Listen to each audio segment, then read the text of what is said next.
আগামী 6 তারিখে ইস্তাম্বুলে আমেরিকা ও ইরানের মধ্যে এক ঐতিহাসিক বৈঠক হতে চলছে। আমেরিকার পক্ষে থাকছেন স্টিভ উইটকফ আর ইরানের পক্ষে থাকছেন আব্বাস আরাগচি। মধ্যস্থতাকারী হিসাবে থাকছেন তুরস্ক, সৌদি আরব এবং অন্যান্য মুসলিম রাষ্ট্রগুলো। আজ আমরা বিশ্লেষণ করব, বিশ্ব কি বড় কোনো চুক্তির দিকে যাচ্ছে, নাকি মধ্যপ্রাচ্য ধ্বংসের শেষ প্রহর গুনছে। আলোচনার শেষ পর্যন্ত থাকার অনুরোধ রইল। বন্ধুরা, এই বৈঠকের প্রেক্ষাপট বুঝতে হলে আমাদের গত কয়েক সপ্তাহের 3টি বড় ঘটনাকে অত্যন্ত গুরুত্বের সাথে মেলাতে হবে। প্রথমত, আমেরিকার আর্মাডা বা নৌশক্তির প্রদর্শন। ডোনাল্ড ট্রাম্প ক্ষমতায় আসার পর থেকে তারা চিরাচরিত পাওয়ার পলিটিক্স শুরু করেছেন। তিনি কেবল মুখে হুমকি দিচ্ছেন না, বরঞ্চ পারস্য উপসাগরে এবং আরব সাগরে বিশাল নৌবহর মোতায়েন করেছেন। এই আর্মাডা পাঠানোর মূল উদ্দেশ্য হল ইরানকে মানসিকভাবে ভেঙে দেওয়া এবং তাদের এটা বোঝানো যে আলোচনার টেবিলে না বসলে সামরিক পদক্ষেপ নিতে আমেরিকা দ্বিধাবোধ করবে না। এটি মূলত একটি গানবোট ডিপ্লোমেসি, যা ইরানকে আলোচনার টেবিলে বসতে বাধ্য করার একটি সুপরিকল্পিত কৌশল। দ্বিতীয়ত, ইরানের অভ্যন্তরীণ অর্থনীতি ও সামাজিক অস্থিরতা। বর্তমানে ইরানের অর্থনীতির অবস্থা অত্যন্ত শোচনীয়। বছরের পর বছর ধরে চলা মার্কিন নিষেধাজ্ঞার চাপে ইরানের জাতীয় মুদ্রা রিয়াল আজ ইতিহাসের সর্বনিম্ন পর্যায়ে। মুদ্রাস্ফীতি আকাশচুম্বী এবং সাধারণ মানুষের ক্রয় ক্ষমতা শেষ হয়ে গেছে।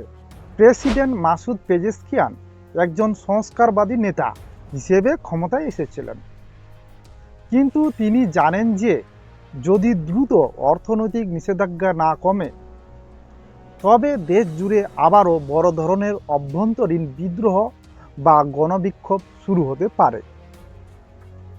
শাসন ব্যবস্থাকে টিকিয়ে রাখতেই আজ তেহরান নমনীয় হতে বাধ্য হচ্ছে। তৃতীয়ত, সৌদি আরব ও কাতারের নতুন কূটনীতি। গত কয়েক বছর ধরে আমরা দেখেছি সৌদি আরবের যুবরাজ মোহাম্মদ বিন সালমান তার ভিশন 2030 নিয়ে ব্যস্ত। তিনি চান সৌদি আরবকে বিশ্বের অন্যতম পর্যটন ও বাণিজ্যিক কেন্দ্রে পরিণত করতে। আর এই স্বপ্ন পূরণের জন্য প্রয়োজন আঞ্চলিক স্থিতিশীলতা। সৌদি আরব বা কাতার কেউ চায় না তাদের দোরগোড়ায় এমন কোনো যুদ্ধ হোক যা পুরো মধ্যপ্রাচ্যের আকাশপথ ও বাণিজ্যিক রুট বন্ধ করে দেবে। তাই তারা ওয়াশিংটন এবং তেহরান উভয় পক্ষকেই টেবিলে আনার আমন্ত্রণ জানিয়েছেন। ইস্তাম্বুলের এই হাই প্রোফাইল আলোচনার টেবিলে বসছেন দুজন সম্পূর্ণ ভিন্ন আদর্শ এবং মেজাজের মানুষ। তাদের মধ্যকার এই ব্যক্তিত্বের লড়াইয়ে নির্ধারণ করবে আলোচনার ফলাফল। স্টিভ উইটকফ কোনো প্রথাগত বা ক্যারিয়ার কূটনীতিক নয়। উইটকফ মূলত একজন রিয়েল এস্টেট টাইকুন এবং ডোনাল্ড ট্রাম্পের দীর্ঘদিনের অত্যন্ত ঘনিষ্ঠ বন্ধু। ট্রাম্পের আর্ট অফ দ্য ডিল বা সমঝোতার শিল্প তিনি খুব ভালো বুঝেন। ট্রাম্প তাকে এই মিশনে পাঠিয়েছেন কারণ ট্রাম্প পেশাদার কূটনীতিকদের চেয়ে ব্যক্তিগত বিশ্বাসভাজনদের উপর বেশি ভরসা করেন।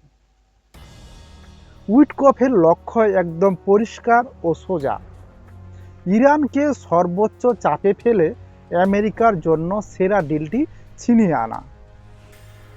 তিনি এখানে কোনো তাত্ত্বিক কথা বলতে আসেননি। তিনি এসেছেন ট্রাম্পের শর্তগুলো ইরানকে দিয়ে সই করাতে। উল্টো দিকে ইরানের প্রতিনিধি আব্বাস আরাগচি হলেন একজন ধুরন্ধর এবং ঝানু কূটনীতিক। তিনি 2015 সালের ঐতিহাসিক পরমাণু চুক্তির অন্যতম প্রধান ছিলেন। পশ্চিমা বিশ্বের কূটনীতিবিদদের সাথে কিভাবে ডিল করতে হয়, কোথায় থামতে হয় আর কোথায় চাপ দিতে হয় তা তার নখদর্পণে। আরাগচি জানেন যে ইরান এখন দুর্বল অবস্থানে আছে, তাই তিনি চাইবেন আলোচনার প্রক্রিয়াকে যতটা সম্ভব দীর্ঘ করা যায়, যাতে ইরান কিছুটা সময় পায় এবং মার্কিন আর্মাডার চাপ কিছুটা কমে। তিনি সময়ের খেলা খেলে আলোচনার মোড় ঘুরিয়ে দিতে ওস্তাদ।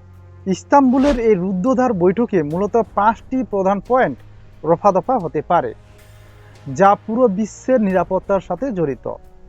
নাম্বার 1, আমেরিকা দাবি করছে ইরানকে তাদের ইউরেনিয়াম সমৃদ্ধিকরণের মাত্রা 60% থেকে কমিয়ে সরাসরি 5% নামিয়ে আনতে হবে।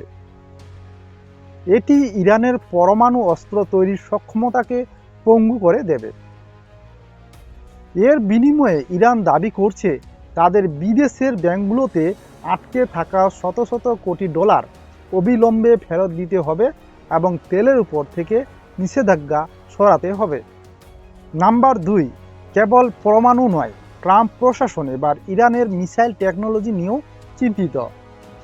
ইরানের মিসাইলগুলো কি কেবল ইসরায়েল পর্যন্ত সীমাবদ্ধ থাকবে, নাকি ইউরোপের গভীরে পৌঁছানোর ক্ষমতা রাখবে? আমেরিকা চাইছে ইরানের মিসাইল রেঞ্জ কমিয়ে আনতে, যা ইরানের প্রতিরক্ষা ব্যবস্থাকে দুর্বল করে দিতে পারে। নাম্বার 3, হোয়াইট হাউসের অন্যতম প্রধান শর্ত হল মধ্যপ্রাচ্যের বিভিন্ন সশস্ত্র গোষ্ঠী, যেমন লেবাননের হিজবুল্লাহ, ইয়েমেনের হুতি এবং গাজার হামাসকে ইরান যে অস্ত্র ও অর্থ সাহায্য দেয় তা সম্পূর্ণ বন্ধ করতে হবে। ইরান এই গোষ্ঠীগুলোকে তাদের অ্যাডভান্স ডিফেন্স লাইন মনে করে, তাই এই পয়েন্টে সমঝোতা হওয়া সবচাইতে কঠিন।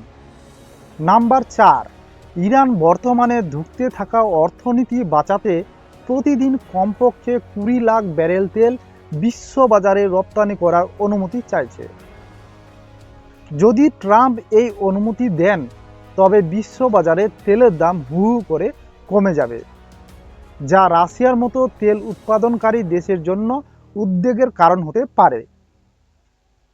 নাম্বার 5, আলোচনার শুরুতে এক অপরের প্রতি আস্থা তৈরির জন্য বেশ কিছু আমেরিকান বন্দীকে মুক্তি দেওয়ার প্রস্তাব ইরানের পক্ষ থেকে আসতে পারে। বিনিময়ে ইরানও তাদের আটকে থাকা নাগরিকদের মুক্তি চাইবে। এই বৈঠকে তুরস্কের ভূমিকা কেবল একজন আয়োজক হিসেবে নয়। প্রেসিডেন্ট এরদোগান চাইছেন এই সফল মধ্যস্থতার মাধ্যমে নিজেকে মুসলিম বিশ্বের প্রধান নেতা এবং একজন গ্লোবাল প্লেয়ার হিসাবে তৈরি করতে। তুরস্কের অর্থনীতিও বর্তমানে সংকটে, তাই এই অঞ্চলের শান্তি তাদের বাণিজ্যের জন্য খুবই জরুরি। অন্যদিকে পর্দার আড়ালে থেকে সবচেয়ে বড় প্রভাব বিস্তার করছে ইসরায়েল। প্রধানমন্ত্রী নেতানিয়াহু এই আলোচনার দিকে অত্যন্ত কড়া নজর রাখছেন।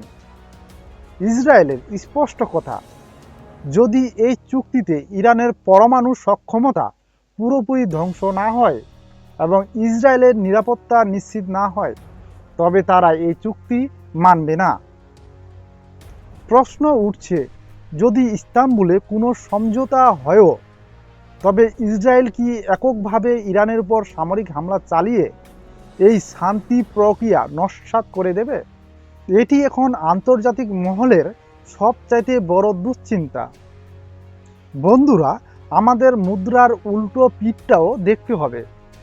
যদি 6 তারিখে এই ইস্তাম্বুল বৈঠক ব্যর্থ হয়, তবে বিশ্বকে এক ভয়াবহ পরিস্থিতির জন্য প্রস্তুত থাকতে হবে। যেমন নাম্বার 1, আলোচনার ব্যর্থতার অর্থ হল হরমুজ প্রণালীতে উত্তেজনা বৃদ্ধি। ইরান যদি এই রুটে তেলবাহী জাহাজ চলাচল বন্ধের হুমকি দেয়, তবে তেলের দাম ব্যারেল প্রতি $150 ছড়িয়ে যেতে পারে, যার ফলে ভারতসহ সারা বিশ্বে মুদ্রাস্ফীতি এবং জিনিসের দাম বহুগুণ বেড়ে যাবে। নাম্বার 2, ট্রাম্প প্রশাসন বসে থাকবে না। ব্যর্থ আলোচনার পর তারা ইরানের পরমাণু স্থাপনগুলোতে সার্জিক্যাল স্ট্রাইক বা বিমান হামলা চালাতে পারে। এই প্রতিক্রিয়ায় ইরান যদি লেবানন, ইয়েমেন বা ইরাক থেকে পাল্টা হামলা চালায়, তবে তা একটি পূর্ণাঙ্গ আঞ্চলিক যুদ্ধে রূপ নেবে। এই ছিল আজকের গুরুত্বপূর্ণ আলোচনা। আপনার মতামত আমাদের জন্য গুরুত্বপূর্ণ, কমেন্টে লিখুন। ভিডিওটি ভালো লাগলে লাইক দিন এবং আন্তর্জাতিক রাজনীতি ও বিশ্ব সংকটের গভীর বিশ্লেষণ পেতে চ্যানেলটিকে সাবস্ক্রাইব করে রাখুন। ধন্যবাদ।